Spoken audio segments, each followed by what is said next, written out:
না, আমার মনে হয় যে ব্যাটিং এ আমরা সকাল থেকে ক্লিয়ার ছিলাম আমরা কি করতে চাই।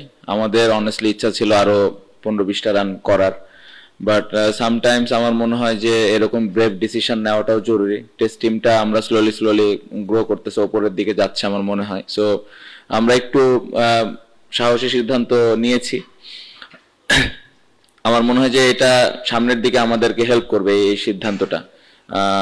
তারপরে আমি বলবো যে এই সিদ্ধান্তটা নেওয়ার পেছনে আসলে কারণটা হলো আমাদের যে বোলিং অ্যাটাকটা আছে, যে 5টা বোলার আমরা এই ম্যাচে খেলেছে সবাই স্কিলফুল এবং সবাই ভালো বল করেছে। আমার মনে হয় এই ইনিংসে মিরাজ যেভাবে স্টার্ট দিয়েছে, তাসকিন যেভাবে প্রথম উইকেটটা নিল, ওইখান থেকে মোমেন্টামটা পাওয়া।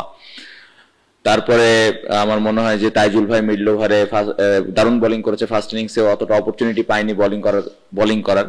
সো আমার মনে হয় 4-5টা বোলারই কন্ট্রিবিউট ছিল, স্পেশালি এই ইনিংসে তাসকিন এবং রানার ওই স্পেলটা আউটস্ট্যান্ডিং ছিল।